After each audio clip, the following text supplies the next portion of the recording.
Hello everyone! Today I'm going to talk about my book for the Leadership Development Project.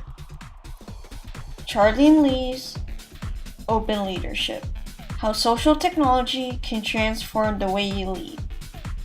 Let's get started. Why are people sharing more and more every day in the internet? Because of three trends. The first one is more people are going online and have access to computers around the world.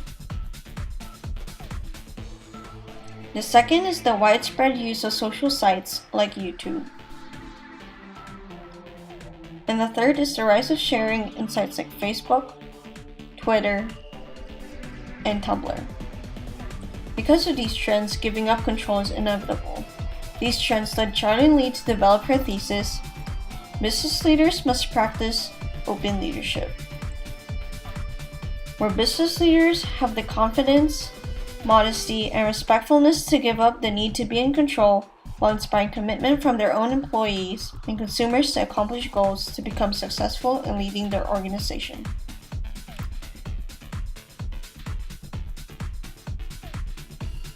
The idea of being open is emphasized throughout the book.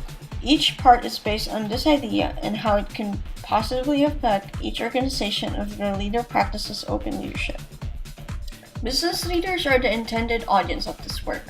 This book teaches business leaders about the power of social technology and how it affects both the people inside and outside the organization.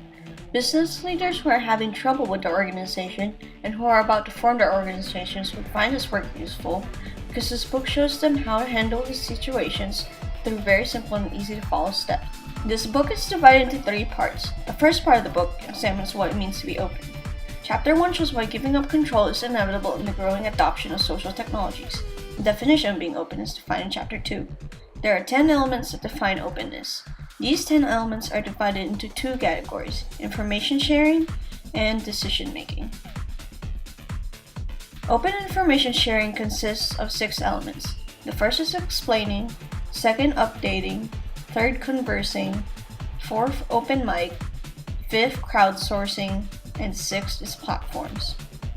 Open decision making consists of 4 elements: centralized, second is consensus, third is democratic, and fourth is distributed. The second part of the book shows step-by-step instructions on how to develop openness. Chapter 3 shows a business leader how to create an open strategy, determining how open and engaged he should be and when he shouldn't be.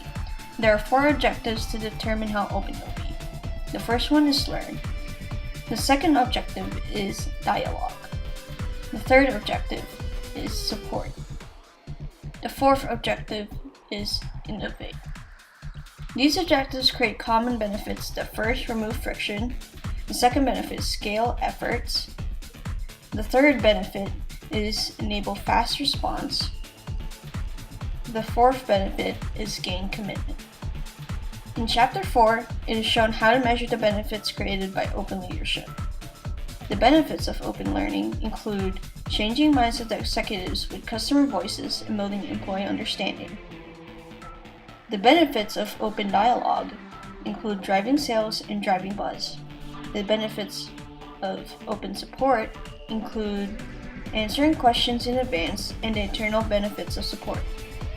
The benefits of open innovation include new metrics for new relationships and the ultimate metric. Understanding the risks of being open and how an open business leader should handle them is explained in Chapter 5. To manage your openness, you have to make a set of rules, policies, or guidelines. Your guidelines checklist should include an introduction, which will show you that you are eager to be open, guidelines, which will tell people what to do and not to do, best practices for social media practitioners, which are suggestions for engagement, oversight and consequences, which are the set of expectations if things go wrong, and additional resources, which are things that can help people more. Chapter 6 includes detailed instructions on how an open business leader should manage his open strategy. First, you must create social graphic profiles of your customers and employees. Second, you must identify points where workflow and stakeholders are affected. Third, you must determine the best organizational structure. Fourth, you must assign roles and responsibilities. And fifth, You must assign appropriate training and incentive plans.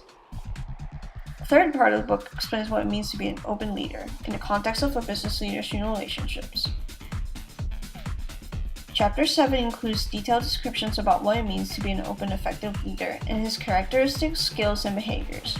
There are 2 mindsets of an open leader.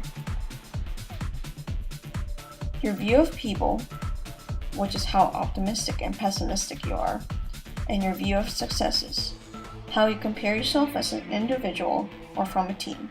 You can be a cautious tester, a person who is pessimistic but collaborative, a worried skeptic, a person who is pessimistic but independent, a transparent evangelist, a person who is optimistic but independent, or a realist optimist, a person who is optimistic and collaborative.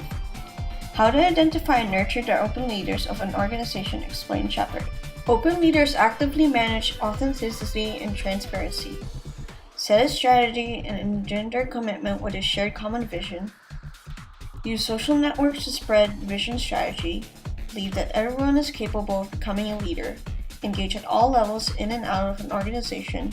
Inspire trust with engagement. Shares information. Writes rules for risk taking. Traditional leaders spend little to no time about authenticity and transparency. Set strategy and command control.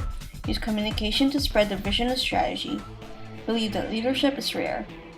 Engage in the executive level. Develop trust with transactions. Control information strictly, and write rules for conformity and consistency. Chapter 9 shows how open business leaders should handle failure, so that they may become successful.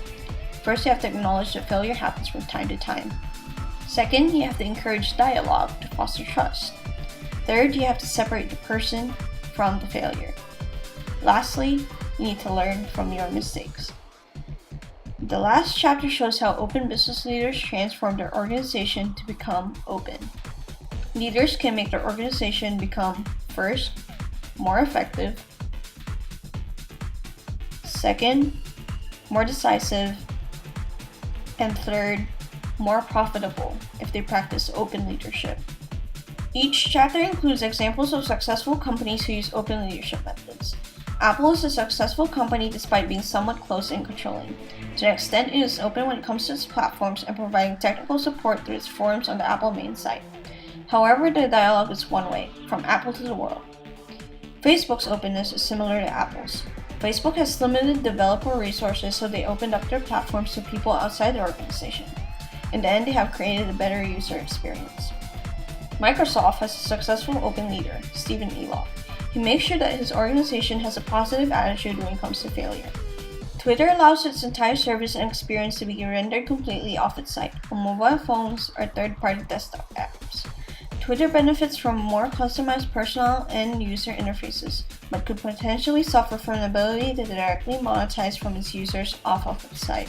I consider Charlene Li to be an expert on the subject of open leadership. According to her website, she is one of the best experts when it comes to social technologies and media. She is also a leader when it comes to leadership, interactive media and marketing, strategy, and social technologies. Fast Company named her as one of the most 100 creative people in business. She is also considered as one of the most influential women in technology in 2009. Charlene Li provides instructions and methods about how to become open. She also provides examples of what companies do to become open, or how they practice being open. She uses these types of evidence to support her main thesis.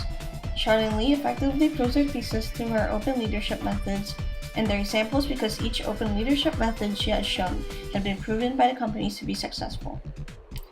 The author raises certain questions like what are your biggest challenges and fears when it comes to your customers or employees using social technologies, and where do you see the greatest opportunities in letting go and being open? These are mostly questions that make the reader think about where he wants to go. Inside the chapters, she provides suggestions on how to handle these questions. Charlene Li's and Josh Bernoff's book, Groundswell, is related to this book.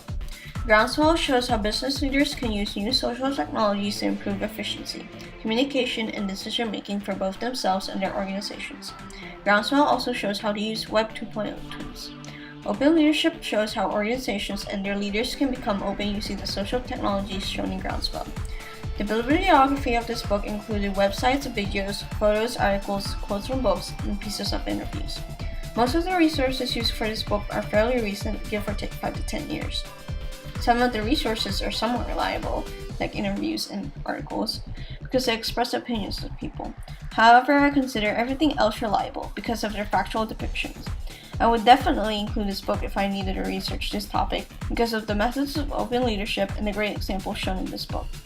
Many of the reviews about open leadership are positive. Guy Kawasaki, the co-founder of Alltop, said, "Charlene makes it clear, open up or die. No matter where you are on the open curve, Charlene's book will transform your thinking and ignite change." Seth Godin, the author of Linchpin, said, "If you work for a major brand or even a minor one, you're probably scared to death. After all, if you're a top-down organization, the internet is not your friend. Here's a tip. Buy 2 copies of Charlene's new book, one for your boss and one for you." These reviews fit into the context by showing that this book is very helpful when it comes to transforming one's organization to become open and successful. If you're ever going to become a business leader, practice open leadership.